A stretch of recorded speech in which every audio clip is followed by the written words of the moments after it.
안녕하십니까. 오늘 해부학 9강 순환계통 2에 대해서 함께 공부를 해보도록 하겠습니다. 지난 시간에 순환계통 1에서 이제 심장의 구조까지 여러분들하고 함께 이야기를 나눴는데요. 오늘 이제 배울 내용은 심장까지 끝내고 온몸에 있는 혈관 계통에 대해서 함께 이야기를 나누도록 하겠습니다.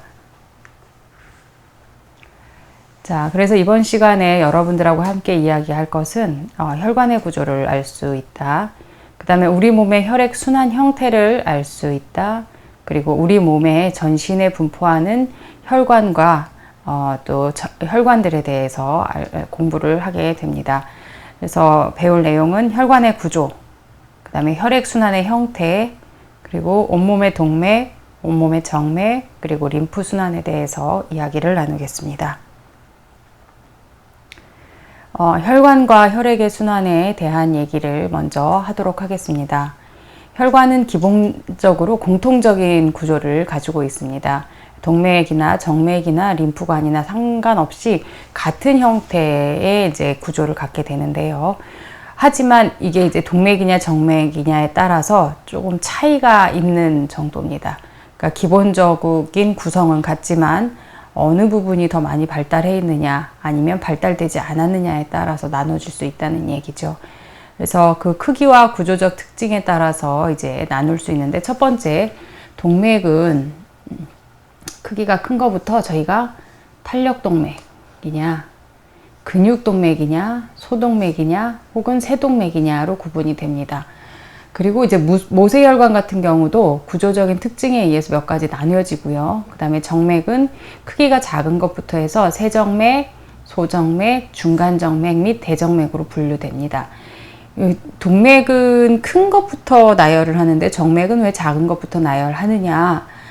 사실은 이제 공부를 하다 보면 동맥이랑 정맥의 혈액의 흐름이 다르죠. 동맥은 심장에서부터 나와서 모세혈관을 거쳐서 그 다음에 다시 심장으로 삼장이 아니죠. 죄송해요. 심장이죠. 심장으로 들어갑니다. 그래서 여기는 이제 여기가 동맥계통이 되는 거고 여기가 정맥계통이 되다 보니까 심장에서부터 나오는 순서대로 저희가 적는 거예요. 그래서 동맥은 처음부터 큰 동맥으로 갔다가 정맥은 모세혈관에서부터 스타트하는 거니까 세정맥 이렇게 작게 소, 중간, 대 이렇게 넘어갑니다. 자, 일반적으로 대부분의 순환계통은 동맥이 지나가고 가운데 그물처럼 돼 있는 모세혈관을 지나고 다시 정맥으로 이렇게 가는 원웨이의 플로우를 형성을 하지만, 그렇지 않고 간이나 또는 뇌하수체 같은 하이포피리스 같은 경우에는 그물이 하나만, 이 모세혈관 그물이 조직에 하나만 있는 것이 아니라 2개씩 이렇게 연결이 돼 있습니다. 그렇게 된 구조를 우리가 무엇이라고 하냐면 문맥계통이라고 얘기를 하죠. 그래서 포탈 시스템이라고 부릅니다. 그래서 우리 몸의 혈관은 이제 동맥과 정맥, 모세혈관으로 크게 나눌 수 있어요. 물론 림프관도 있지만 림프관은 엄밀히 따지면 혈액을 순환시키는 곳이 아니라 조직액을 순환시키는 곳이기 때문에 이 부분에서 좀 뺐습니다.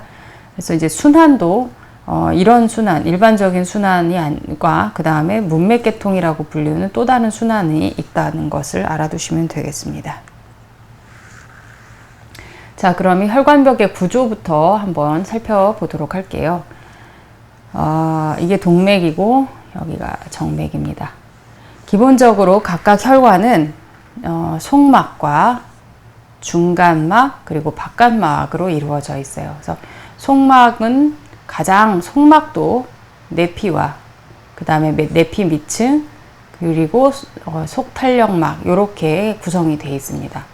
그리고 중간막은 중간 근육층이 있습니다. 머스큘러 레이어가 있고, 그 다음에 바깥층은 바깥 탄력막하고 바깥막 이렇게 2개가 구성돼서 바깥막이라고 해요.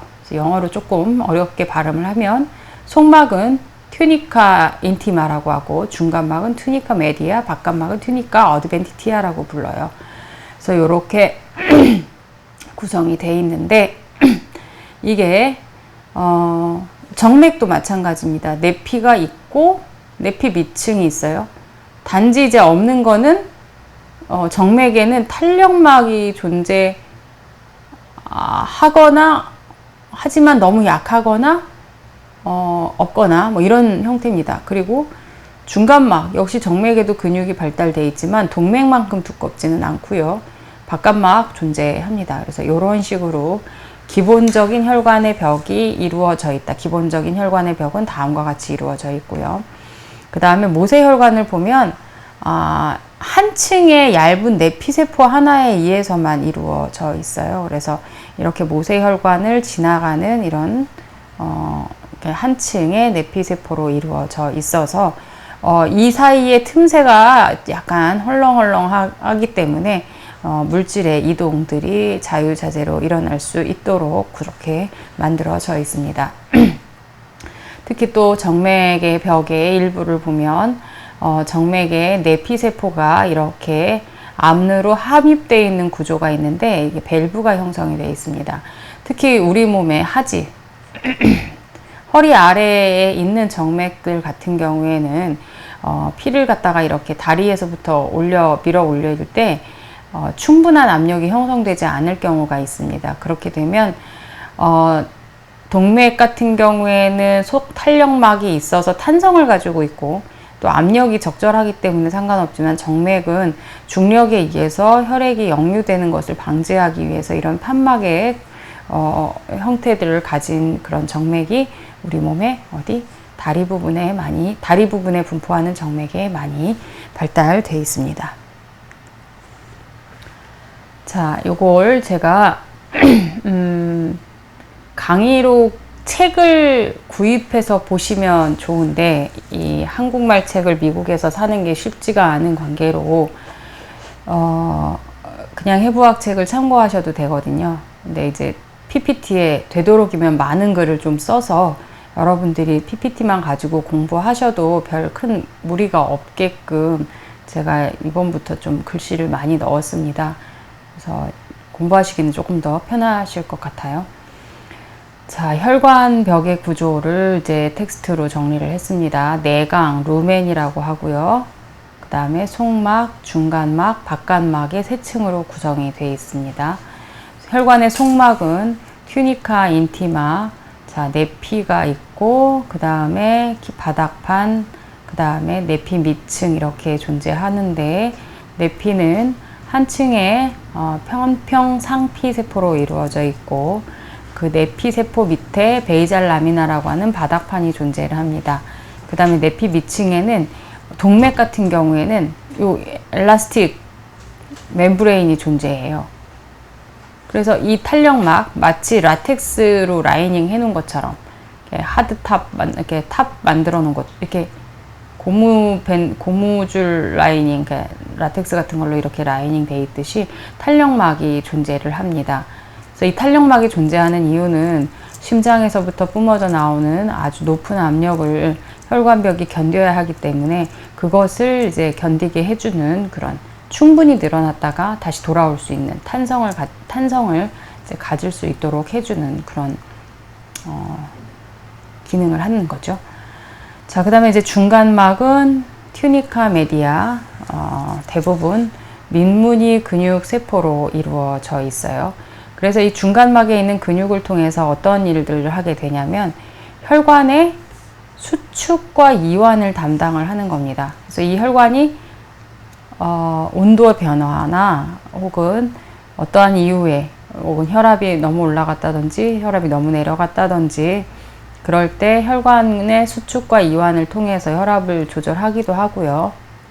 그리고 체온 변화에 의해서 혈관의 이완과 수축이 일어날 때 일어나게 되는데 그때 여기에 있는 민무늬 근육 세포가 수축하거나 이완해서 혈관 자체의 내경을 줄여주거나 넓혀줍니다. 그래서 그 역할을 하고요. 특별히 이제 근육동맥이라고 불리우는 층에서 이 민무늬 근육이 잘 발달되어 있습니다. 이제 예명으로 근육동맥이라고 이름을 붙였는데 온몸에 팔다리에 분포하는 혈관들이 동맥들을 대부분 이제 근육동맥이라고 해요. 왜냐하면 근육으로 많이 가고 그리고 혈관 이완과 확장이 자유자재로 돼야 되는 부분들이 있죠. 그래서 이제 여기에 그 부분이 팔다리에 분포하는 혈관들인데, 그래서 이제 그 팔다리에 가는 혈관들을 우리가 근육동맥이라고도 하고, 그 근육동맥 자체에도 근육이 많이 발달이 돼 있기도 하고 그렇습니다. 자, 이제 여기서 한 가지 하나 얘기를 하자면, 이 민분이 근육세포니까 뭐에 의해서, 지난 시간에 저희 신경 수업 들었죠? 자율신경 지배를 받습니다. 다시 말하면 내장신경의 지배를 받는다는 얘기죠. 네. 자, 그 다음에 정맥에서는 민분이 근육세포층과 탄력섬유가 없지 않아요. 있습니다. 없지 않아요. 분명히 둘 다 있지만 모두 적어서 혈관벽이 얇고 탄성도 떨어져요. 여러분들이 이제 다들 이제 현장에서 일을 하시니까 아시겠지만, 어렸을 때 여러분들의 혈관의 주행로와 나이가 들었을 때 여러분들의 정맥에 주행되는 경로가 조금씩 달라요. 왜냐면 이제 특별히 이제 정맥 같은 경우, 피부 정맥은 이제 피부 밑에서 보이는데, 자세히 살펴보시면 탄력이 이제 나이가 먹으면서 이게 탄력이 떨어지죠. 혈관 내벽의 탄성이 떨어지면서, 탄력이 떨어지면서 혈압을 견디지 못해서 이 혈관들이 약간씩 톨션이 일어나죠. 그래서 약간씩 틀어집니다. 특별히 이제 다리 같은 경우에 오랜 시간 지탱하고 중력에 반해서 오랫동안 서 있으면 혈액이 계속해서 펌핑해서 심장으로 올려야 되는데, 그렇지 못하고 정체가 되고, 판막이 있는 데서 한 번씩 혈액이 바로 쭉쭉 짜져서 올라가야 되는데, 그렇지 않고서 정맥의 내강이 점점 부풀어지게 되죠. 그래서 그걸 이제 우리가 정맥류라고도 많이 이제 부릅니다. 그래서 수술도 하고, 뭐 일부 정맥을 잘라내기도 하고, 그런 시술들을 하기도 하죠. 자, 여기 이제 혈관의 앞에 슬라이드 그림은 일반적인 혈관의 구성이고요. 요건 이제 동맥의 구성입니다. 각각 동맥과 정맥의 유형을 보여주고 있는 거죠. 심장에서 바로 나온 요런 친구들은 주로 탄력동맥이라고 부릅니다. 왜? 여기 존재하는 요 하얀 부분 있죠. 요것이 이제 탄력막인데, 요 탄력막이 두 층으로 되어 있어요. 바깥 탄력막, 속 탄력막 이렇게 두 개로 둘러싸여서 굉장히 탄성이 강한 혈관이 되겠습니다. 그래서 우리가 이거를 탄력동맥이라고 하고, 대부분 어디 있느냐? 대동맥에 많이 분포합니다. 오름대동맥이라든지, 뭐 대동맥8이라든지 배대동맥이라든지 가슴대동맥이라든지 이런 곳에 많이 분포를 하고 있고, 그 다음에 근육동맥이라고 하는 것은 보시면 알겠지만 탄력막보다는요, 이 근육층의 두께가 두꺼워서 혈관의 내경을 이완하고 또 수축하는 데 유리하게 되어 있습니다. 그리고 세동맥 같은 경우에는 아주 얇은 이런 내피세포와 민무늬 근육으로만 이렇게 이어진 이런 형태를 가지고 있고, 모세혈관은 이렇게 이제 돼 있죠. 바닥판과 내피세포로. 정맥도 내피세포 바깥막 이렇게 얇게, 그다음에 중간 정맥도 있을 건 다 있습니다만 발달이 약하고, 대정맥도 다 있지만 발달이 매우 약한 형태로 이렇게 이루어져 있습니다. 그래서 여러분들이 이 혈관의 형태, 유형, 특징 이런 것들을 보시면 되겠습니다. 그리고 이제 우리 몸에 어디에 많이 분포하는지 이런 걸 보시면 되겠죠. 자, 계속해서 이제 동맥 얘기가 나옵니다. 동맥은 지름에 따라 탄력동맥, 근육동맥, 소동맥, 세동맥으로 구분을 하고요. 탄력동맥은 우리가 이제 엘라스틱 아테리 혹은 라지 아테리 혹은 컨덕팅 아테리라고 하고, 지름이 1cm 이상의 가장 굵은 동맥이고 다량의 탄력 성분을 가지고 있기 때문에 그렇게 불려서 허파동맥, 대동맥 이런 게 있다. 그 다음에 근육동맥, 앞서서 계속 설명을 했습니다. 머스큘러 아테리 혹은 미디움 사이즈 아테리 혹은 디스트리뷰팅 아테리라고 해서 대동맥에서 분지해져서 나온 대부분 이름이 붙여진 거죠. 예를 들면 엑실러리 아테리 혹은 캐로티드 아테리 혹은 브라키알 아테리 혹은 뭐 페모럴 아테리 이런 식으로 이름이 붙여진 것들, 이런 것들을 우리가 근육동맥이라고 하고 민무늬 근육이 잘 발달되어 있는 것이 특징입니다. 그 외에 이제 소동맥은 근육동맥에서 나가는 작은 것들이고 거기서 또 더 작아서 모세혈관으로 연결되는 끝부분을 우리가 세동맥이라고 하고, 굳이 이제 사이즈로 따지자고 하면 0.1에서 2mm인 것을 소동맥, 10에서 100 마이크로를 세동맥으로 분류한다, 이렇게 책에 써 있습니다. 자, 이제 모세혈관에 대한 얘기인데요. 지금까지 동맥 얘기 끝냈고, 이제 모세혈관에 대한 설명입니다. 모세혈관은 모세혈관 이전 세동맥 있고, 모세혈관 그물을 지나고 나면 모세혈관 이후 세정맥이라고 이렇게 이야기를 합니다. 지름이 굉장히 가늘죠. 7에서 9 마이크로미터 정도의 혈관이고, 복잡한 그물 형태로 그물을 형성하고 있습니다. 모세혈관은 그 형태적 구조가 한 층의 상피세포하고 그 다음에 바닥판, 대충 걸린 성긴 결합 조직으로 구성이 되어 있습니다. 이 모세혈관은 매우 가늘지만 그물처럼 얼기설기 되어 있기 때문에 이 모세혈관의 단면적을 다 풀어보면 굉장히 넓습니다. 결국은 뭐 이런 특징적인 이제 그러한 어떤 형태로 우리 몸의 각 부분에 이제 혈액을 충분히 공급할 수 있게끔 이렇게 이제 만들어 주는 거죠. 자, 그러면 이 모세혈관은 그 형태에 따라서 세 가지로 나눌 수가 있습니다. 첫 번째, 연속 모세혈관이고요. 이 연속 모세혈관은 세포질에 창이 없는 내피세포로 이루어진 거예요. 그래서 세포질이 이제 예를 들면 세포가 이렇게 있고, 이렇게 연결돼 있고, 이렇게 연결돼 있고, 이렇게 연결돼 있어요. 이제 핵이 이렇게 있죠. 이렇게 연결돼 있는데 요 사이가 그냥 이렇게 다 붙어 있는 거예요. 붙어 있다고 막힌 건 아닙니다. 기억이 나실런지 모르겠지만 해부학의 처음 시간에 세포화학에 대한 얘기를 했었던가요? 제가 기억이 안 납니다만 세포가 이렇게 있으면 세포막이 있죠. 그리고 이 세포막이 이제 세포막에 여러 가지 물질 이동을 하게 되죠. 세포막에 이제 지질 이중충으로 된 세포막의 특징 때문에 물질이 이제 이동이 되는데요.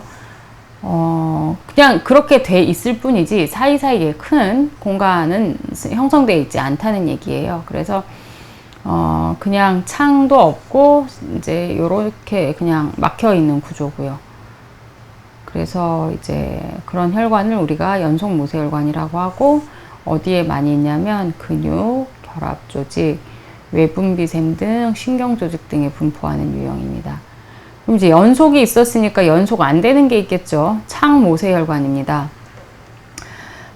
유창모, 사람 이름 같지만 유라는 게 있을 유죠. fenestrated capillary라고 얘기해요. 창이 있습니다. 모세혈관, 이런 뜻이죠.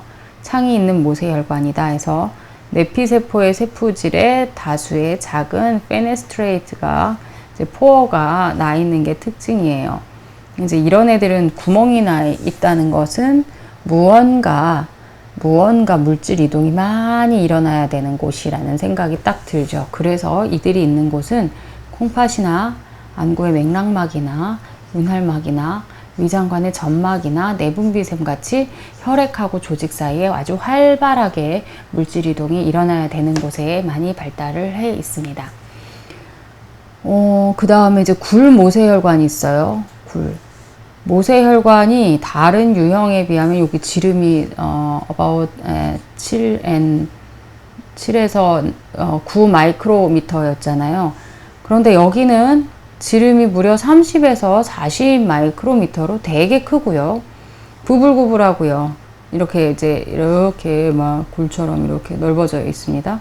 이런 것들은 어디에 있느냐? 간이나 골수, 지라, 뇌하수체 및 부신 등에서 관찰이 돼요. 자세히 살펴보면요. 무언가 공간이 많다는 거는 무언가를 보관을 하고 있어야 된다는 의미죠. 그 무언가 이렇게 잠시 잠깐 뭔가 정류장처럼 뭔가 보관을 하고 있어야 되기 때문에 이런 구조로 발달이 돼 있고, 그런 것이 우리 몸에 이런 데 많이 발달을 해 있는 거죠. 자, 이렇게 해서 모세혈관의 유형을 3개로 정의를 했습니다. 자, 이게 이제 모세혈관의 그림을 나타낸 거죠. 요게 이제 연성 모세혈관이에요. 그래서 자세히 보면, 물론 이게 이제 하나의 세포예요. 하나의 세포가 그냥 이렇게 그냥 붙어 있어요. 그냥 연접이 다 돼 있는데요. 창모세혈관 같은 경우에는 이 가운데 이렇게 세포 사이가 이런 식의 조그만 창들이 분포를 존재하게 됩니다. 그래서 좀 더 물질 이동을 수월하게 해주는 거죠. 자, 이제 정맥입니다. 정맥은 심장으로 향하는 혈액을 운반하는 혈관이죠. 정맥도 크기에 따라서 배율, 대정맥, 소정맥, 스몰 베인, 중간 정맥, 미디엄 사이즈 베인 및 대정맥으로 구분을 합니다. 일반적으로 정맥은 동맥에 비해서 지름이 크지만 벽의 두께는 더 얇습니다. 커요. 많이 큽니다. 헐렁헐렁해요. 자, 정맥벽의 구조도 동맥과 같이 이러한 것들이 이루어져 있지만 훨씬 더 근육층의 수가 적고 이런 섬유도 존재하고 뭐 그렇다. 뭐 이렇게 특징이 있어요. 뭐 있는데 별로 기능하지 않는다. 탄력막 이런 것들은 이렇게 설명을 하고 있습니다. 그 다음에 이제 소정맥은 요 정도의 정맥이고, 중간 정맥은 그보다 좀 더 큰 것, 대정맥은 와우 1cm 이상으로 위대정맥, 아래대정맥, 뭐 그러한 배대정맥 뭐 이런 것들이겠죠. 굉장히 큽니다. 실제로 이제 시신을 해부해서 정맥을 보면 대부분 보이는 혈관은 정맥이라고 보시면 돼요. 동맥은 탄성이 있어서 되게 작게 이렇게 수축이 되고요. 정맥은 수축도 안 되고 그냥 큰 상태로 혈관에 피떡들이 고여가지고 확장이 된 상태로 주로 있거든요. 그래서 그렇습니다. 자, 이제 혈액의 순환에 대한 이야기를 좀 하도록 하겠습니다. 혈액의 순환의 형태에는 이제 첫 번째로 허파 순환이 있고, 그 다음에 이제 온몸 순환이 있고, 요건 이제 일반적인 성인에서 나타나는 것, 그리고 세 번째로 문맥 순환이 이렇게 있어요. 이건 그냥 일반적인 성인이고요. 그 다음에 이제 태아 시기의 순환이 조금 다르기 때문에 태아 순환은 따로 이렇게 또 설명을 하게 됩니다. 그럼 이제 허파 순환은 당연히 오직 허파에만 혈액을 공급하고 가스 교환과 관련이 있기 때문에 이제 허파에 있는 혈관을 우리가 기능혈관이라고 얘기해요. 그래서 허파 순환은 어떤 펑션을 하느냐 하면, 오른 심실에서 지난 시간에 심장에 대해서 배우셨습니다. 오른 심실에서 이렇게 뿜어져 나간 것들이 좌우 허파로 이렇게 나가게 되죠. 그럼 오른 심실에 있는 혈액은 무슨 색깔? 정맥피죠. 그래서 여기서 돌아서 나온 애들이 이제 왼 심실로 이렇게 들어오게 됩니다. 그래서 허파에서 나오는 피는 동맥피가 되겠어요. 근데 우리가 혈관에 이름을 붙일 때 어떤 원칙으로 이름을 붙이게 되냐면, 심장에서 나가는 애는 동맥이고요. 심장에서 들어오는 애는 무조건 정맥이라고 이름을 붙였기 때문에, 오른 심실에서 나가는 이 혈관 자체가 허파를 향해서 나가기 때문에 허파 동맥이라고 이름은 붙였지만 피는 정맥피가 흐르는 거고, 허파에서 심장을 향해 들어오는 것이 동맥 피가 흐르지만 심장을 향해 들어오기 때문에 얘는 정맥이죠. 그래서 허파 정맥이지만 동맥피가 안에 흐르고 있다. 이렇게 이제 보시면 되겠습니다. 자, 온몸 순환, 시스테믹 서큘레이션은 우리 몸의 모든 세포, 조직 및 기관에 산소가 풍부한 뭐 이런 걸 혈액을 공급하는 거죠. 그래서 심장에서 나갔다 심장으로 돌아오는 순환은 한 번 도는데 약 25에서 30초가 걸린대요. 속도가 되게 빨라요. 여기서 30초 만에 한 바퀴 돌아서 모세혈관 돌고 다시 심장으로 들어오는데 꽤 시간이 걸리죠. 한 번 뿜어낼 때 나가는 혈액량이 약 120리터 정도 되니까 빠르고 아주 빨리 잘 가는 거죠. 자, 다음 슬라이드 볼게요. 자, 요거가 이제 모식도죠. 허파순환과 온몸순환을 나타내는 겁니다. 자, 요 부분이 우리가 허파순환이 되겠고요. 여기가 이제 온몸순환을 표현하는 거예요. 여기에는 지금 정확히 그림은 그려져 있지 않지만 사실은 여기에 하나가 이제 요렇게 해서 하나가 그물이 쳐져서 이렇게 하나가 더 함유가 되는 게 죄송합니다. 잠시만요. 여기에 정확히 좀 더 그림을 그리자면 여기에 정거장 하나가 더 있어요. 이렇게 혈관이 자 이렇게 하나 걸쳐져 있는데 이게 이제 문맥순환이에요. 이게 도대체 무슨 그림이냐 이해 안 가실 수도 있는데 다음 그림을 보고 설명드릴게요. 자, 다음에 있겠네요. 문맥계통의 문맥순환입니다. 문맥계통은 혈액이 두 개의 모세혈관 그물을 거쳐서 정맥계통으로 들어가는 거예요. 그래서 두 모세혈관과 모세혈관 사이에 끼어 있는 것을 우리가 문맥이라고 부릅니다. 자, 간문맥계통 대표적으로, 그 다음에 뇌하수체 문맥계통 이렇게 있는데 간 문맥계통에서는 소화관, 지라, 이자의 모세혈관으로부터 나오는 정맥들이 합쳐져서 문맥을 형성을 하는 거예요. 그 다음에 이 문맥은 간문을 통해 간으로 들어가서 갈라진 다음에 간의 모세혈관을 통해서 다시 간정맥으로 빠져나오게 됩니다. 왜 그럴까요? 네, 맞죠. 소화관이나 지라나 이런 데서 특히 소화관에서는 음식물의 영양 성분을 흡수를 하게 되죠.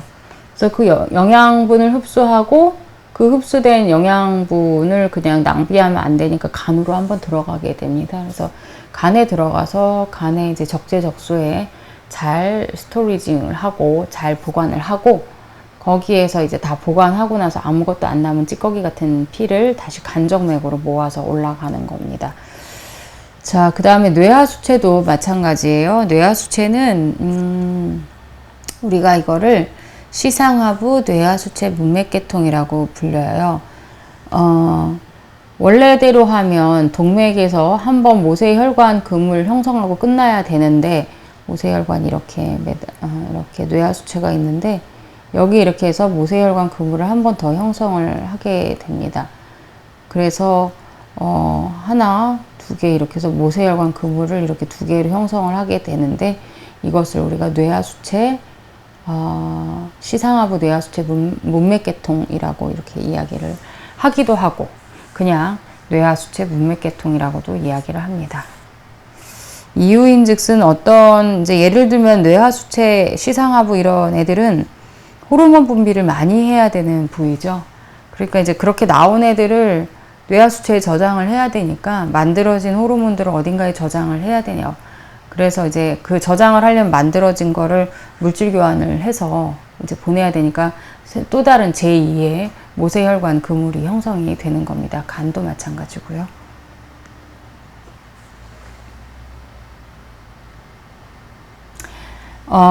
이제 이 그림은 조악하긴 하지만 저희가 책을 쓰면서 직접 그린 그림인데요. 그냥 좀 잘 예쁘게 그렸으면 좋았는데 그냥 없이 그려가지고 책 만들 때 그림이 좀 웃깁니다. 그래서 이제 혈액은 이렇게 허파순환, 이게 이제 전신순환을 나타낸 거고 여기가 이제 요만큼이 문맥순환이에요. 그래서 원래대로 전신순환을 하려면 여기서 한번 끝났어야 되는데 우리가 소화기관에서 이 새로운 순환이 하나 생기는 거죠. 소장에 있는 모세혈관, 이거 정맥이에요, 사실은. 소장에 있는 모세혈관에서 다시 가서 간에 있는 모세혈관으로 이렇게 가버리는 거죠. 그래서 이런 형태를 지닌 것이 우리가 문맥순환이다라고 얘기합니다. 자, 이제 태아순환이에요. 태아순환은 성인의 순환하고는 완전히 다르죠. 왜냐하면 엄마 뱃속에 있을 때 우리가 산소와 이산화탄소, 우리가 허파호흡을 하지 않기 때문에 허파는 이렇게 컬랩스 돼 있죠. 완전히 쫙 달라붙어 있다가 이제 태어나서 애 엉덩짝을 딱 때리면 그때 응애 하면서 허파가 순식간에 풍선처럼 부풀어 오르고 그러면서 혈액이 이제 허파순환이 시작을 하거든요. 그러니까 결과적으로 태아 시기에는 허파순환은 일어나지 않는다고 보시면 돼요. 몇 가지, 그래서 이제 허파순환 안 일어나다가 출생하면 성인의 순환이 전환돼야 되기 때문에, 성인의 순환으로 전환되기 때문에 이렇게 몇 가지 변화가 신속하게 일어나야 합니다. 그래서,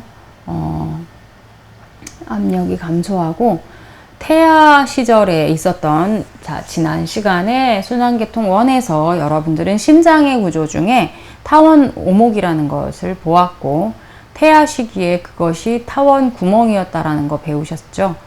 그래서 심방에 존재하는 타원 구멍이 막혀버립니다. 압력이 딱 감소하는데 구멍이 막혀요. 신기한 시스템입니다. 그 다음에 심장이 이중 펌프가 드디어 되기 시작을 하고 감소하면서 늘려서 이렇게 저렇게 되면서 폐쇄되고, 완전히 막히는 데는 바로는 아니고 몇 달 걸리된다고 하고요. 그래서 성인이 되어서 태아순환의 흔적으로 처음에 남는 게 이 타원 오목이에요. 자, 그러면서 동맥관이 있습니다. 이 동맥관이 어디에 있냐면 굳이 우리가 허파순환을 하지 않아도 되기 때문에 대동맥하고 바로 연결되는 혈관이 하나 있습니다. 그래서 그 동맥관이라고 부르는 이 동맥관도 막혀서 동맥관 인대가 되고, 그 다음에 탯줄이죠. 엄마의 태반과 연결되어 있는 혈관 2개가 있는데 배꼽 정맥과 그 다음에 배꼽 동맥이 있어요. 그래서 이 배꼽 정맥은 나중에 간원인대라는 것으로 변하고, 간과 연결되어 있는 정맥관은 나중에 정맥관인대로 변하고요. 그 다음 배꼽 동맥은 배꼽 동맥인대라는 것으로 이제 변하게 됩니다. 자, 태아순환에 나오는 요 아이들, 배꼽 정맥, 배꼽 동맥 역할이에요. 정맥관. 아래 대정맥과 합쳐져서 간을 우회하고 이렇게 흐른다. 타원구멍, 동맥관, 이렇게 바로 연결되는 역할들을 하는 것에 대해서 알아두시면 되겠습니다. 자, 요게 이제 A가 태아순환의 그림이고요. 혈액 색깔이 무슨 색깔? 핑크색이에요. 이 얘기는 파란색 피하고 엄마의 빨간색 피, 그러니까 동맥피와 태아의 정맥피가 약간 섞인 상태로 이 친구들은 이제 혈액순환을 하게 됩니다. 그래서 피가 핑크색으로 표시를 한 거예요. 그래서 보면 여기에 이제 타원 구멍이 있어서 내려왔던 피가 여기에서 이제 왔다 갔다 하게 되는 거고, 그리고 동맥관이라는 게 올라가서 바로 대동맥으로 연결이 됩니다. 왜? 허파순환을 할 필요가 없기 때문에 그냥 좌심방 이제 우심실에 있던 피가 어차피 엄마로부터 받은 피이기 때문에 얘네가 이렇게 올라가서 바로 혈액을 전달해 주는 거죠. 그리고 여기도 보면 이제 배꼽 정맥, 동맥이 있고, 그 다음에 여기에 배꼽 정맥, 그리고 뭐 동맥관 이런 것들이 이제 존재를 하게 되는데, 이들이 다 나중에 말라붙어져서 이러한 인대의 형태로 바뀐다더라. 이렇게 알아두시면 되겠습니다. 자, 이제 온몸에 있는 동맥에 대해서 우리가 이제 공부를 할 거예요. 동맥이 많습니다. 많아요. 그 이름을 다 외워야 돼요. 피곤한 일이지만 어쨌든 어쩔 수가 없는 게 해부학입니다. 왕도가 없습니다. 그리고 이제 동맥에 이름을 붙이는 원칙은 말입니다. 예, 지나가는 지역이 어느 부위냐에 따라서 그 이름을 붙여요. 예를 들면 목으로 가면 목동맥이 되는 거고, 갑상생임으로 가면 갑상동맥이 되는 거고, 그 다음에 겨드랑이로 가면 겨드랑동맥, 그 동맥이 겨드랑이를 벗어나서 위팔로 가면 위팔동맥, 위팔을 지나서 좌뼈 쪽으로 가면 얼라 쪽으로 가면 얼라 아테리가 되는 거고, 레디우스 쪽으로 가면 레디얼 아테리가 되는 거예요. 그래서 이름 자체가 어렵지는 않는데 그 동맥이 어디에서 분지했느냐, 그러니까 어느 가지에서부터 그러한 동맥들이 나왔느냐를 이제 해부학에서는 공부를 하게 되는 거죠. 이름의 문제가 아니라 그 이름을, 그러니까 예를 들면은 레디얼 아테리는 어느 동맥으로부터 가지쳐서 온 거냐, 이런 것들을 이제 외우셔야 되는 겁니다. 사실 이제 간호학을 하시는 입장에서는 수술을 하실 일들은 예를 들어서 크게 없지만, 물론 수술실 들어가시죠. 근데 이제 그 어떤 혈관에서 출혈이 아주 심하게 일어났을 때 그 혈관이 뭔지도 모르고, 그러면 그 혈관이 피가 나면 그 위에 있는 혈관을 묶어줘야 되는데 얘가 어디에서 분지되어 있는지 모르면 어떻게 묶으실 건가요? 아무거나 다 잡을 건가요? 모든 혈관을 다 잡으면 밑에 이제 이스케믹 인저리를 또 당할 수도 있죠. 그래서 그런 식으로 이제 하려면 동맥이 어디서부터 분지돼서 나오는지, 또 혈관이 변이가 많습니다. 변이들이 어떤 형태가 있는지 이런 것들을 공부하게 됩니다. 해부학에서는. 자, 파동맥에 대한 설명 그냥 이름 정도 알아두시고요. 좌우로 갈라져서 지나간다. 대동맥을 크게 나누면 오름대동맥, 대동맥활, 내림대동맥 이렇게 구분이 되고, 내림대동맥은 가로막을 통과하기 전까지는 가슴대동맥이고, 가로막을 통과하면 배대동맥이 돼요. 뭐 그렇습니다. 올라가니까 오름대동맥, 내려가니까 내림대동맥, 뭐 이렇게 된다고 보시면 되겠죠. 자, 그러면 심장에서부터 나와서 동맥의 이름이 어떻게 되는지를 이제 쭉쭉 써놨어요. 예전 같으면 이거를 그냥 그림 하나 보고 설명을 드릴 텐데, 강의의 특성상 그림만 가지고 설명을 했다가는 여러분들이 어떻게 될지 공부하실 때 너무 고생을 할 것 같아서 다 썼습니다. 이거 쓰느라고 고생 많았습니다. 대동맥활, 대동맥은 오름대동맥에서 이어지는 굵고 짧은 지름, 요 정도 되는 혈관이에요. 이 대동맥활은 복장벽 각이니까 여기에서 시작해서 이렇게 뒤로 달리다가 아래로 확 휘어지면서 여기를 뚫고 내려가니까 내림대동맥으로 되면서 끝나요. 대동맥활에서 나오는 혈관이 있는데 이게 중요하죠. 팔머리 동맥이 나옵니다. 브라키오세팔릭 트렁크가 나오고, 그 다음에 왼 옥목동맥, 레프트 커먼 캐로티드 아테리가 나오고, 레프트 서브클라비안 아테리가 나옵니다. 오른쪽 왼쪽이 혈관이 나오는 게 틀리죠. 잘 모르시겠다고요? 아실 겁니다. 왼쪽은 왼 옥목동맥이 바로 대동맥활에서 나와요. 근데 오른쪽 있어요, 없어요? 오른 옥목동맥 여기서 안 보이죠? 네. 대동맥활에서 왼 옥목동맥은 바로 나오고요. 오른 옥목동맥은 대동맥활에서 바로 나오지 않고 빗장 및 동맥에서 따로 빠져나옵니다. 그래서 조금 가지가 다르다는 거 알아두시면 되겠습니다. 팔머리 동맥, 대동맥활에서 나온 굵은 가지죠. 팔머리, 브라키오세팔릭, 팔과 머리에 혈액을 공급한다고 해서 팔머리 동맥이라고 이름 붙였어요. 브라키오세팔릭 트렁크는 시작부에서 일어나서 오른 빗장 관절 높이에서 오른 온목동맥과 오른 빗장 동맥으로 나뉘어져요. 자, 차이점 이해하셨죠? 왼쪽은 대동맥활에서 바로 나오고, 오른쪽은 왼 온목동맥과 레프트 서브클라비안 아테리는 대동맥활에서 바로 나오고요.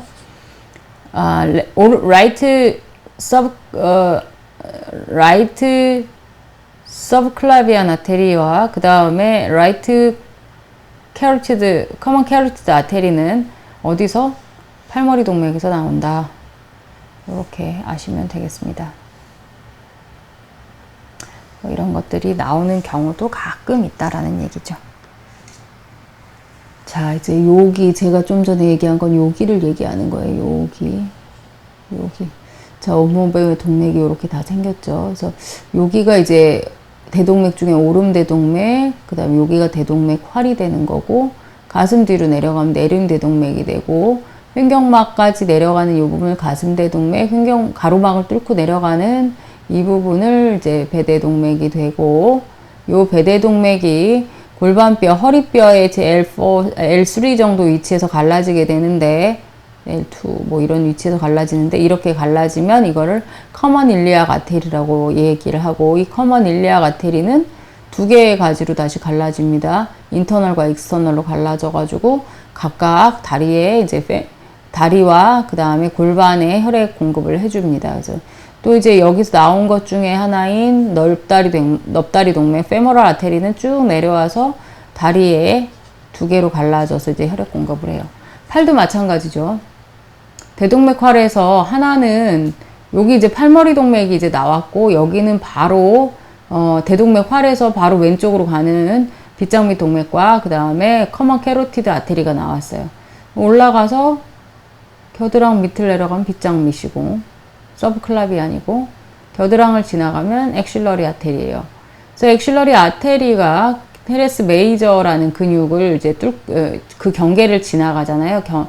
스케플라 경계를 지나가고 나면 거기서부터 우리가 위팔동맥이라고 하는데, 이 위팔동맥은 또 두 개로 갈라집니다. 깊은 위팔동맥과 그냥 위팔동맥으로 갈라지면서 팔꿈치에서 자기들끼리 다시 막 친하게 만났다 헤어졌다를 반복하고 결국은 두 개로 딱 갈라집니다. 잡뼈 부분과 노뼈 부분으로 갈라져서 각각의 이름을 만들어서 다 가지를 내고요. 손바닥에서 서로 이렇게 네트워크를 형성해 가지고 뭐 다시 하나로 합쳐지게 됩니다.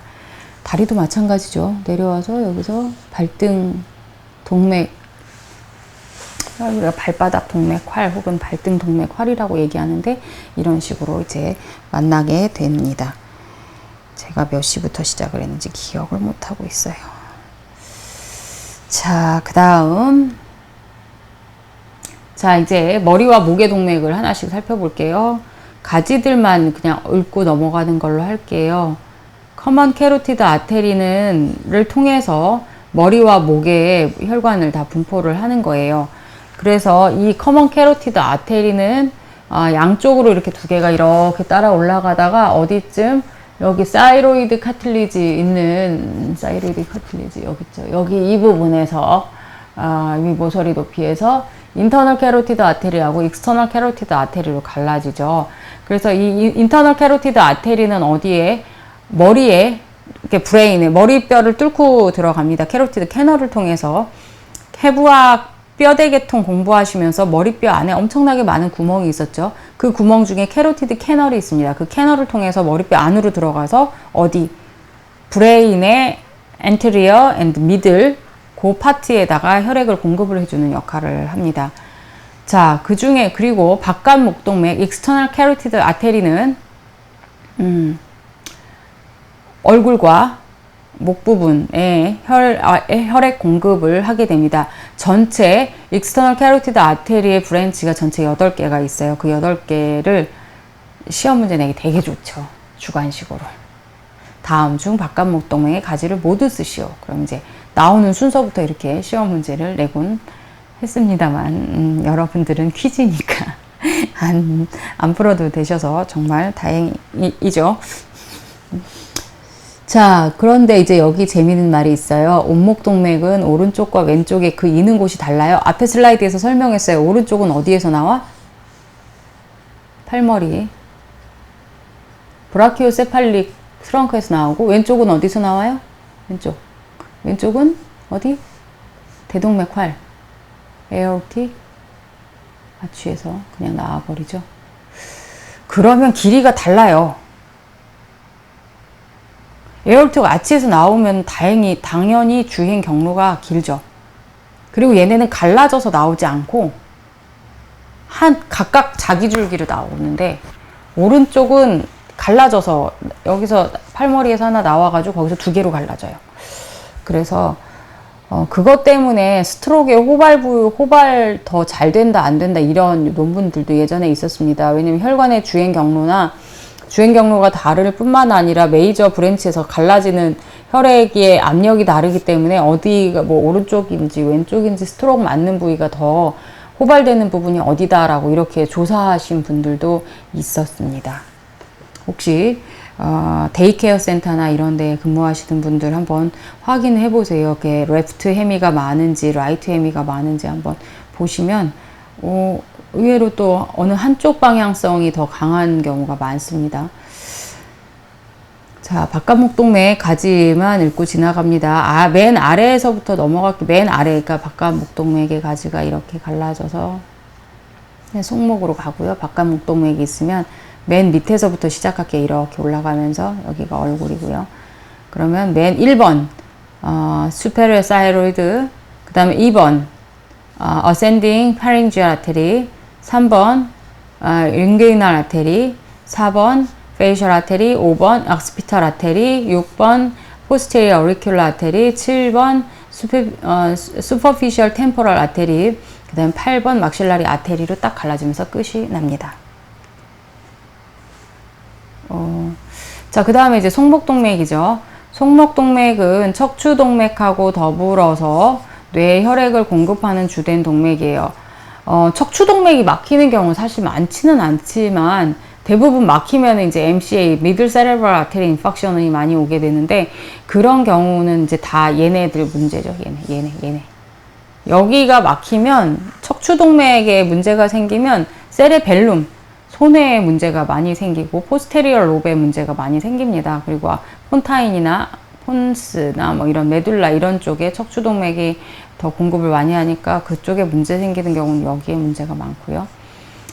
뇌의 무게 이렇지만 전체 17% 가져가고 산소의 20%를 사용하고, 송목동맥은 약 80%를 담당하고요.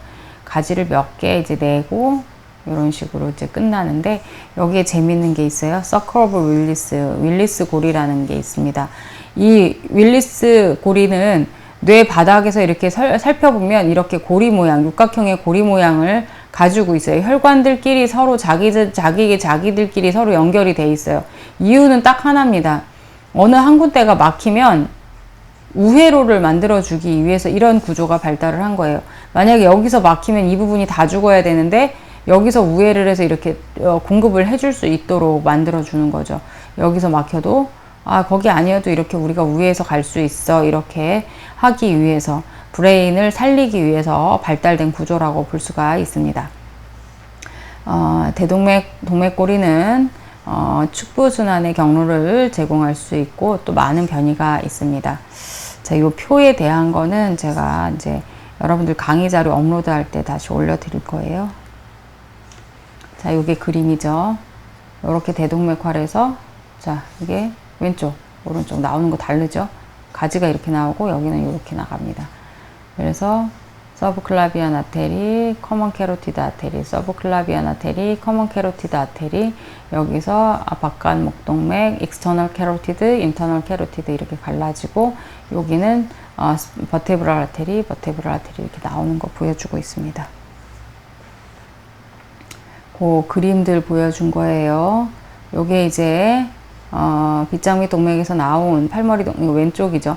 팔머리 동맥에서 척추 동맥 이렇게 따라서 올라가서 머리뼈 안으로 들어가는 거 보여주는 거고, 그 다음에 온목 동맥이 이렇게 올라가서 바깥목 동맥과 속목 동맥으로 들어가서 이렇게 갈라지는 것 보여주고 있습니다. 그래서 요거 이제 그림 이제 갑상샘으로 가니까 갑상 동맥, 윈두로 가니까 인두 동맥, 그 다음에 혀로 가니까 혀동맥, 얼굴 동맥이 됐다가 여기에 이제 옆으로 가니까 얕은 관자동맥, 뒤통수로 가면 뒤통수 동맥, 뭐 이렇게 이름을 다 붙이고 위턱 동맥 이런 식으로 갈라진다. 많죠? 이렇게 갈라진다. 알아두시면 되겠습니다. 자, 이제 머리와 아까 서클 오브 윌리스입니다. 이렇게 커먼 캐로티드 아테리가 들어와서요. 이렇게 중간 앞으로 갈라지고, 이 뒤는 마실라 아테리는 이제 척추동맥이 가지가 하나로 합쳐져서 마실라 아테리가 돼서 얘네는 이렇게 손해로 혹은 브레인의 뒤쪽에 혈액 공급을 하는 거예요. 그래서 결국은 이런 식으로 육각형으로 연결이 돼 있어서 대뇌 동맥고리를 형성한다. 이렇게 아시면 되겠습니다.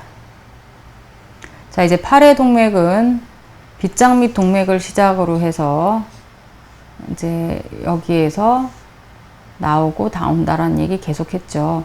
첫 번째 빗장 및 동맥은 어디까지? 겨드랑 동맥 전까지입니다. 빗장뼈와 첫째 갈비뼈 사이 전까지를 우리가 빗장 및 동맥이라고 하고 세 부분으로 나눌 수가 있다. 앞 목갈비근을 기준으로 해서 첫째 부분에서 이제 빗장 및 동맥이 이렇게 나가는데요. 1, 2, 3, 1번 부분, 2번 부분, 3번 부분으로 나눠서 1번 부분에서 나오는 동맥이 한 개예요, 가지가. 2번에서 2개 나오고요. 3번에서 3개 나와요. 재밌죠? 이렇게 3개가 나오게 됩니다. 그래서 1번에서 나오는 거는 척추동맥이 나오고요. 그 다음에 1번에서 3개가 나오네. 죄송합니다. 제가 잠시 착각했습니다.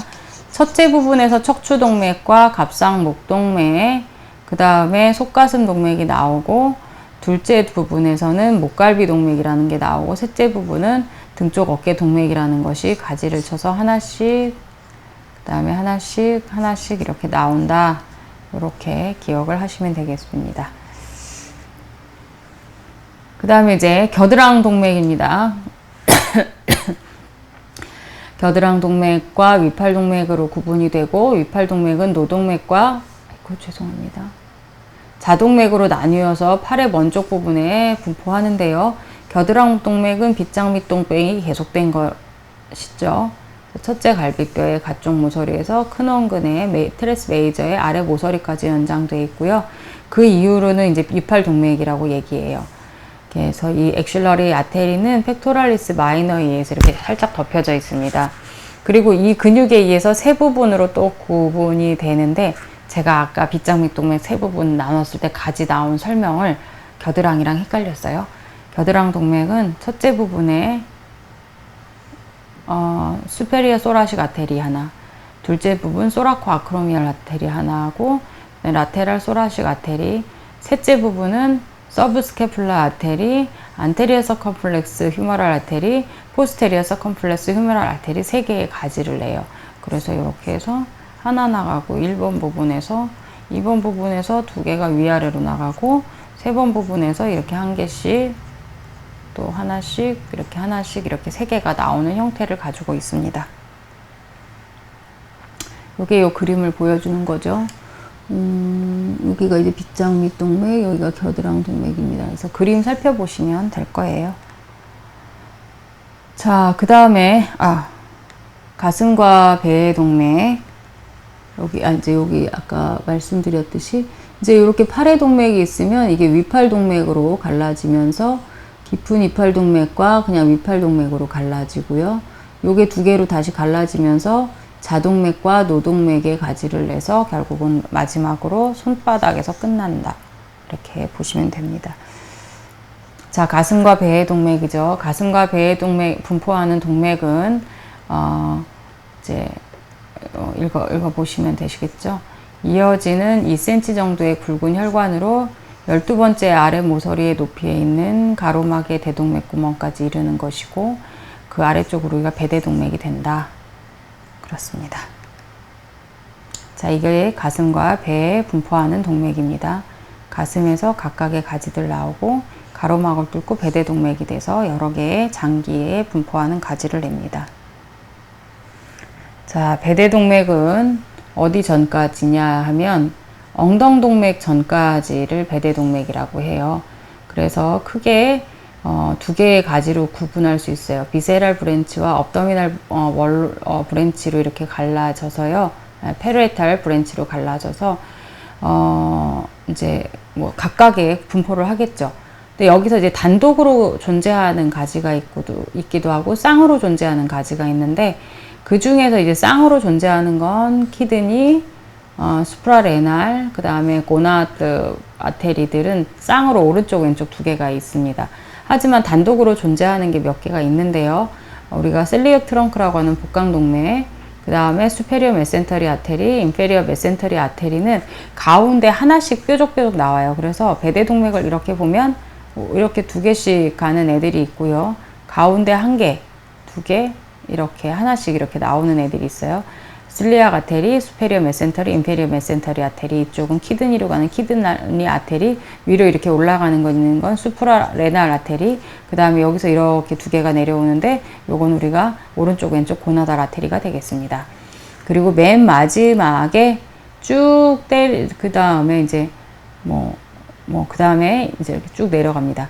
벽 쪽까지는 대부분 짝지어 존재한다. 그래서 이렇게 설명을 보시면 됩니다. 콩팥 전체적으로 한번 읽어보세요. 제가 내용이 너무 많기 때문에 이거를 뭐 1시간이고 2시간이고 뭐 강의를 다 할 수는 없어서 일부러 글을 많이 넣습니다. 그래서 여러분들이 보시면서 공부하시면 될 것 같아요. 배동맥의 가지죠. 이제 지금 이제 이게 복강동맥이 되는 거고요. 그 다음에 요 밑에 이제 창자간막동맥이 이렇게 존재하는 게 보입니다. 여기가 이제 수페리어 메센터리, 인페리어 메센터리, 셀리악 트렁크 해서 이렇게 분포하는 가지들을 볼 수가 있습니다. 그리고 이제 쌍으로 분포하는 것과 홀로 단독으로 있는 것들 보여주고 있는 거죠. 단독, 단독, 단독. 쌍, 쌍, 쌍, 쌍, 쌍. 얘는 특이하게 혼자 내려가는 정중 메디안 세이크럴 아테리라고 해서 이렇게 딱 끝나고요. 요 업도미널 아테리가 내려가면서 이렇게 커먼 일리악 아테리로 갈라지고, 이 커먼 일리악 아테리는 인터널, 익스터널 일리악 아테리로 다시 갈라집니다. 자, 온 엉덩 동맥이에요. 온 엉덩 동맥은 커먼 라이트와 레프트로 갈라지고, 어디서 갈라지냐면 어디쯤 허리뼈 사이 여기에서 이렇게 갈라지고요. 여기에서 또 인터널과 익스터널로 갈라집니다. 그래서 인터널 같은 경우에는 생식기 골반 안에 있는 곳에 혈액을 공급을 해주고, 익스터널 일리악 아테리 같은 경우에는 다리로 다 내려가게 됩니다. 그래서 여기 잘 써놨죠? 자, 보시면 될 것 같습니다.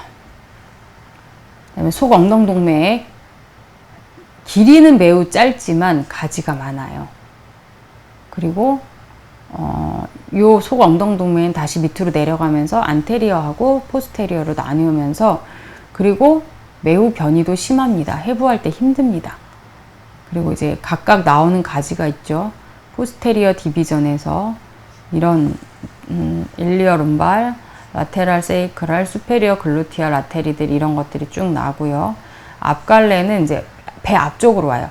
얘네는 어디 갔어요? 이 뒤가지는요. 포스테리어 디비전은 골반뼈를 뚫고 밖으로 나가요. 그 엉덩이 쪽으로 볼기로 가게 됩니다. 주로 볼기로 가고, 그 다음에 이 앞갈래 같은 경우에는 어디 골반 안쪽으로 들어가요. 그래서 예를 들면 인터널 퓨덴달, 혹은 넓적다리나 인규이날 에어리어에 이제 분포하고, 이렇게 방광, 자궁 이런 쪽으로 들어갑니다.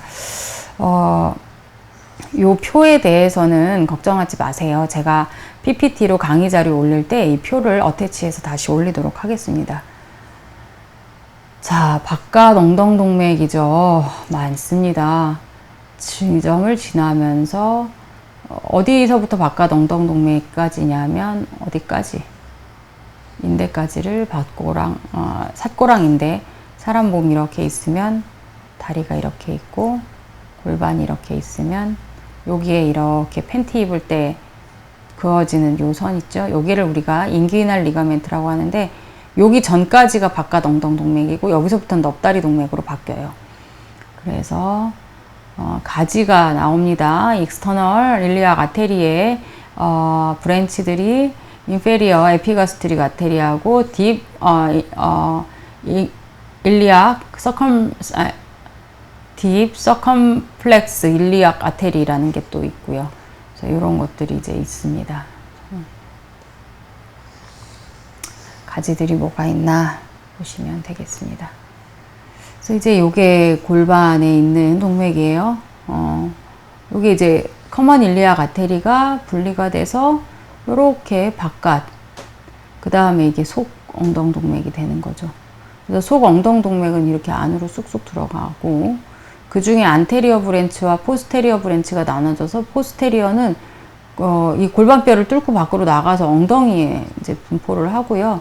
그 다음에 속 엉덩 동맥, 이렇게 안테리어 브랜치는 방광이나 자궁이나 이런 데 공급을 하고, 요 바깥 엉덩 동맥은 이렇게 삭골왕인대를 빠져나와서 다리로 내려가게 됩니다. 자, 다리는 바깥 엉덩 동맥에서 계속된 넙다리 동맥이라고 이제 이름을 딱 붙여주는 거죠. 그 넙다리 동맥이 다리를 지나서 무릎 부위를 이렇게 있으면, 다리 한쪽만 그린 거예요. 바깥 엉덩 동맥이 나오면 넙다리 동맥이 되고요. 이 넙다리 동맥이 사람의 무릎 부위를 지나게 되면 우리가 여기를 파필리티알 아테리라고 부르고, 파필리티알 아테리를 지나면서 두 개의 가지로 내서 티비알 아테리, 포스테리어, 안테리어, 티비알 아테리로 이렇게 갈라지게 됩니다. 그래서 이제 앞뒤 정강동맥으로 나눠져서 종아리와 발에 분포한다. 그리고 이 넙다리 동맥은 또 깊은 가지와 깊은 넙다리 동맥이 또 존재해요. 딥 페모럴 아테리가 분포를 이제 가지를 치게 됩니다. 이렇게 되는 거죠. 그림을 살펴보면 바깥 엉덩 동맥이 내려와서 넙다리를 이렇게 내려가요. 이것이 이제 인게이날 리가멘트예요. 이 리가멘트를 타고 이렇게 내려와서 얘네가 이제 페모럴 아테리가 되고, 이 페모럴 아테리가 여기서 가지를 딱 내면서 뭐가 되냐? 깊은 딥 페모럴 아테리가 됩니다. 쭉 내려오다가 무릎 부위에서 우리가 오금 동맥이라고, 파필리티알 아테리라고 이름이 변하고요. 이 무릎을 지나면서 두 가지로 갈라지면서, 하나는 포스테리어 티비알 아테리, 앞으로 돌아가면서 안테리어 티비알 아테리, 이렇게 이름을 내고 결국 어디서 끝난다? 발등에서 안테리어와 포스테리어 가지들이 다시 하나로 만나면서 이제 주행이 끝나게 됩니다. 자, 정맥계통이에요. 되게 많이 나갔는데 1시간도 넘은 것 같아요.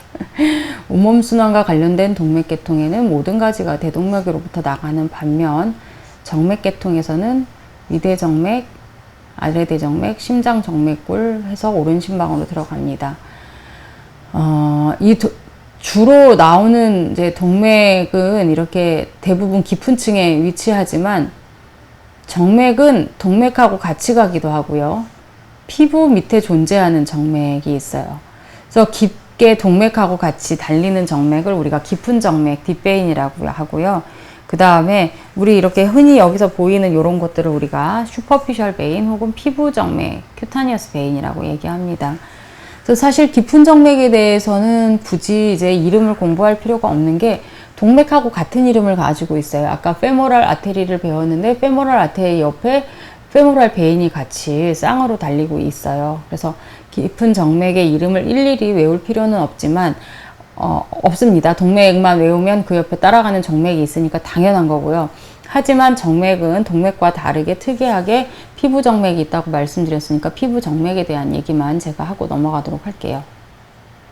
다시 얕은 정맥이라고도 부른다 했죠. 얕은 정맥은 체온 조절에 관여하는 정맥으로 변이가 많고 동맥을 동반하지 않고 피부 바로 밑에 위치해서 쉽게 보이고 만져져서 여러분들이 체열하거나 정맥 조사할 때 쓰는 거죠. 일반적으로 동맥에 동반돼 있고, 이제 깊은 정맥 얘기가 나왔어요. 동맥에 동반돼 있고 명칭도 동맥과 같은 경우가 많고, 뭐 이런 동반 정맥이다. 정맥이 재밌어요. 동맥이 이렇게 가면요, 정맥이 꼭 이렇게 쌍으로 같이 나란히 두 개가, 그러니까 동맥이 이렇게 정맥을 이렇게 두 개를 끌고 가요. 그런 경우가 많습니다. 그래서 일부 이처제예요. 좀 가부장적인 용어인데, 동맥 하나에 정맥 두 개가 이렇게 끼어서 가는 경우가 있는데, 그런 경우를 우리가 베나 커미턴스라고 얘기하고, 뭐 몇 가지는 동맥을 동반하지 않고 자기 혼자 가는 애들이 있는데, 예를 들면 깊은 뇌정맥이라든지 아지고스 베인이라든지 포탈 베인이라든지 헤파틱 베인은 동맥하고 상관없이 자기 혼자 가는 애들입니다. 그래서 이런 특별한 정맥과 피부 정맥에 대한 얘기만 하도록 하겠습니다. 이게 이제 정맥이죠. 똑같아요. 동맥이랑 가는 게 주행이 같습니다만 얕은 정맥들이 있으니까 조금 다릅니다. 색깔이 조금 연한 게 얕은 정맥이에요.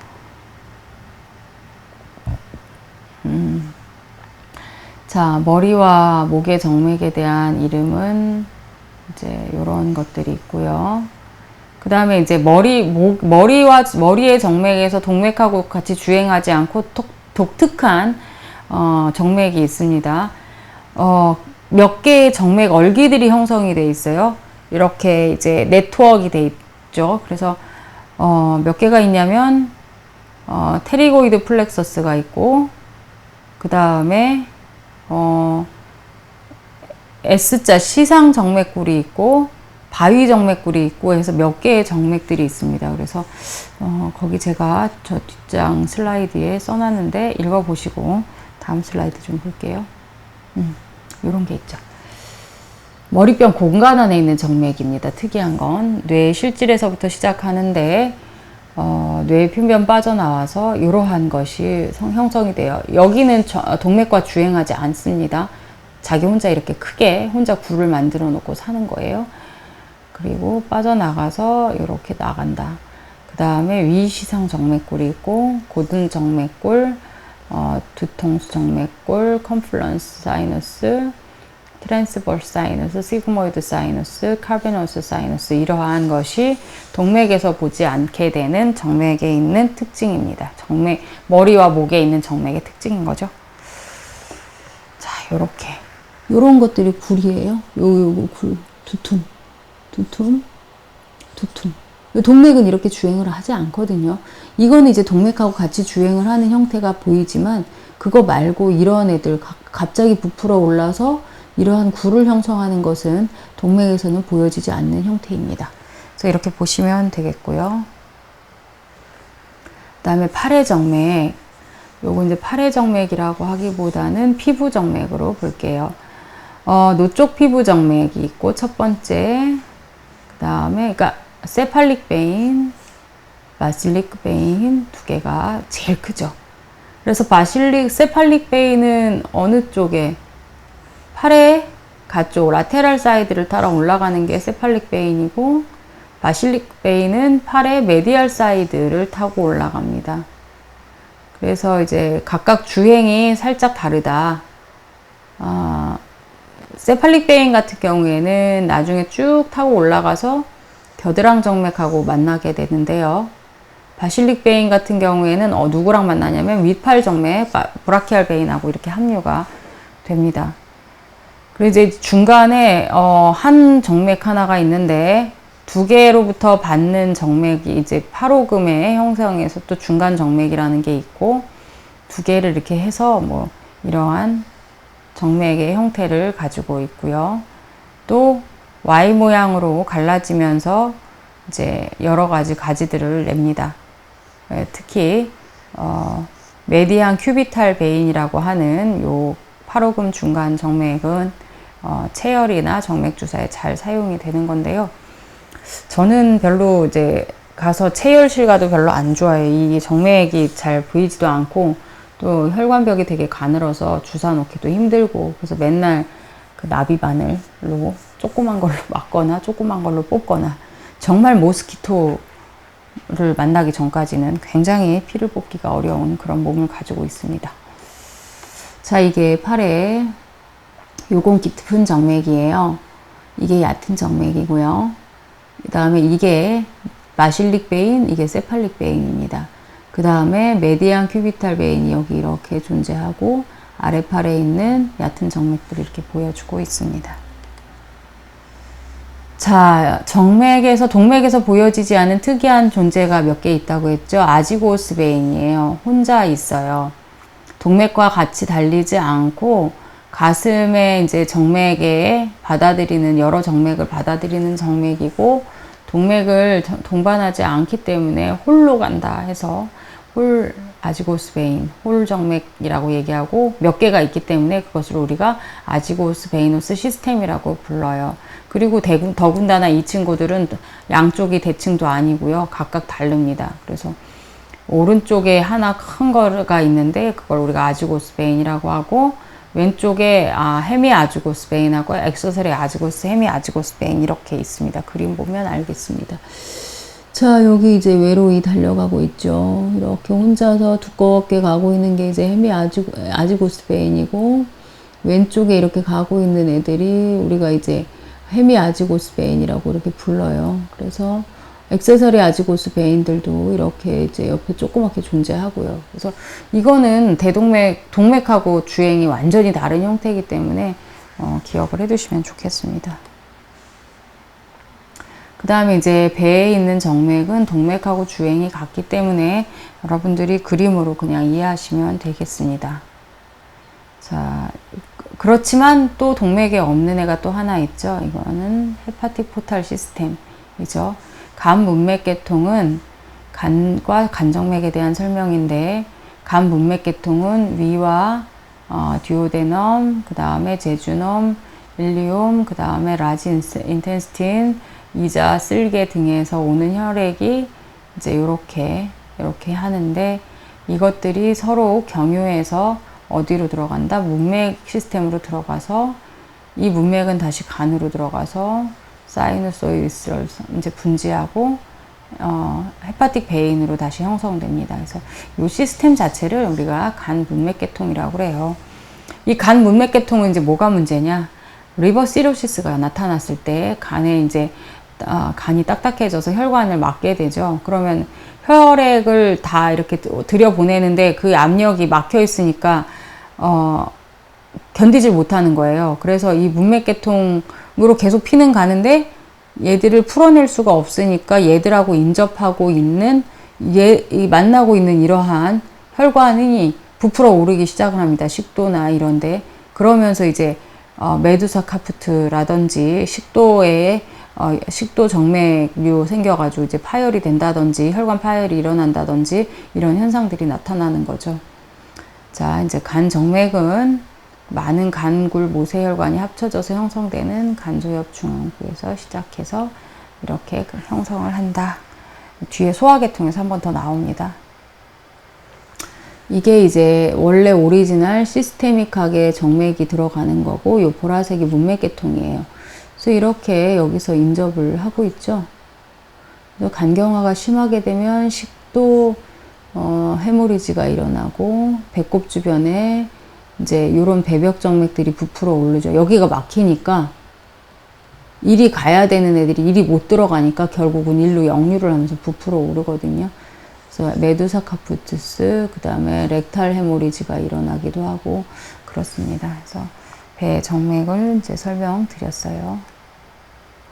다리에도 피부 정맥이 있는데 그 피부 정맥의 이름은 그레이터 사페노우스 베인과 스몰 사페노우스 베인이 있어요. 그래서 그레이터 사페노우스 베인은 이제 안쪽으로 이렇게 쭉 길게 올라가는 거고요.